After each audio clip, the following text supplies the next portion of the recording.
Alors les solutions à la crise, c'est pas simple à imaginer, mais enfin nous on en a. Et c'est tout simplement un programme de mesures d'urgence. Parce que pour sortir de la crise, il n'y a pas le choix. Ça veut dire une politique radicale, une politique complètement à l'opposé de ce qui a été fait depuis au moins 30 ans, toute la période de l'aggravation de la crise.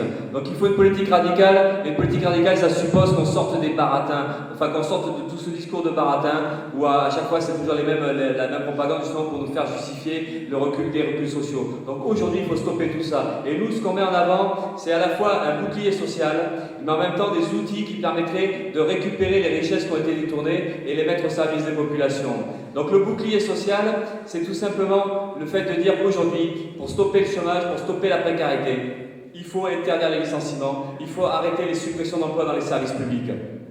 À côté de ça, il faut augmenter les salaires et les revenus de tous. Il faut aujourd'hui pouvoir vivre décemment. Et pour pouvoir vivre décemment, il faut au moins 1 700 € net. En dessous, on ne peut pas. Donc ça, c'est ce qu'on appelle le bouclier social, c'est-à-dire aujourd'hui des mesures d'urgence radicales qui permettent aujourd'hui de répondre immédiatement et concrètement à la difficulté de vie quotidienne de millions de gens.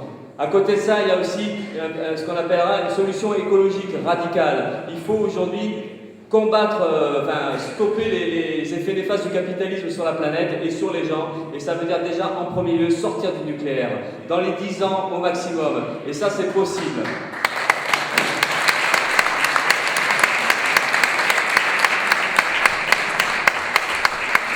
C'est techniquement possible et c'est parce qu'on nous dit ah ouais mais non si on sort du nucléaire on va retourner à la bougie, on pourra plus produire autant qu'avant, ça va nous coûter trop cher et tout ça. Bon évidemment ça c'est toute la propagande à laquelle on a droit, mais qui est celle des lobbies nucléaires et celles qui ont intérêt à continuer le nucléaire.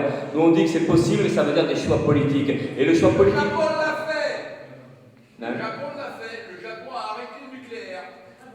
Il y a 52 réacteurs à l'arrêt sur 54. Tout à fait, il ne reste plus que 2 réacteurs au Japon en service, et a priori les autres ne redémarreront pas. Ouais. Mais enfin bon, tout à fait d'accord, mais le Japon, pour comparer, c'est 30% de l'énergie électrique qui provient du nucléaire, en France c'est 75%. Donc en fait, en France le problème est un peu plus compliqué. Mais ceci dit, même en étant plus compliqué, c'est largement possible de sortir du nucléaire dans les 10 ans qui viennent. Le chiffre de 10 ans, c'est pas nous qui l'inventons pour faire joli, c'est un chiffre c'est des études de toutes les associations écologistes et qui disent qu'aujourd'hui, évidemment, il y a les moyens de sortir dans ces 10 ans-là. Tout simplement parce que d'abord, l'urgence, c'est qu'il y a des réacteurs, il y en a au moins 24 en France, il faut qu'ils s'arrêtent très rapidement parce qu'ils ont atteint la limite d'âge, soit 30 ans de vie, et après, évidemment, ça devient beaucoup plus dangereux de faire continuer l'activité de ces réacteurs-là. Donc il faut sortir du nucléaire. Et pour sortir du nucléaire, ça veut dire un choix politique. Un choix politique en rupture avec les logiques de rentabilité, avec les logiques de profit. Et c'est pour ça que nous, l'idée qu'on met en avant, c'est la mise en place d'un service public de l'énergie. Un service public de l'énergie qui soit justement libéré de la course à la rentabilité, de la course au profit. Et ce service public de l'énergie, qui devrait être contrôlé par les salariés et la population, évidemment, un service public qui serait le seul à pouvoir mettre en œuvre une politique énergétique qui soit cohérente socialement et écologiquement. Donc à côté de ça, à côté de la sortie du nucléaire, il faut évidemment discuter de l'investissement et de gros investissements pour développer les énergies durables. Ça, c'est fondamental. Mais aussi, il y a un autre volet qui est important, c'est la question de la réduction du gaspillage d'énergie.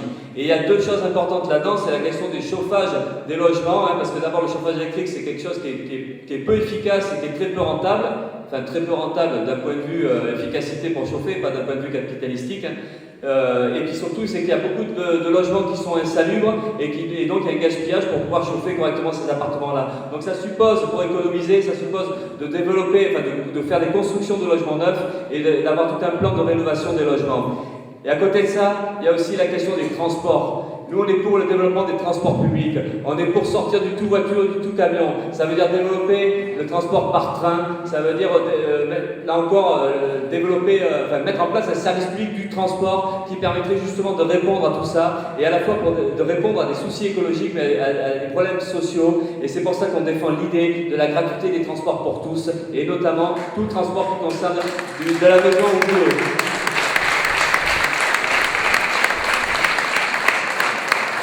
la question écologique, ça pose tout simplement aussi un problème de démocratie. Et là, je le vois aujourd'hui parce que j'ai discuté avec le collectif qui se bat contre la mise en place d'un incinérateur, mais c'est les mêmes problèmes comme à l'aéroport de Notre-Dame-des-Landes, par exemple, avec un aéroport qui va détruire des terres agricoles, qui va détruire des emplois agricoles et qui va avoir aussi un effet néfaste du point de vue écologique. Mais c'est aussi à rapprocher de la bataille des militants à Bure qui se battent donc contre la mise en place, contre l'installation d'un centre de déchets, d'enfouissement de déchets nucléaires.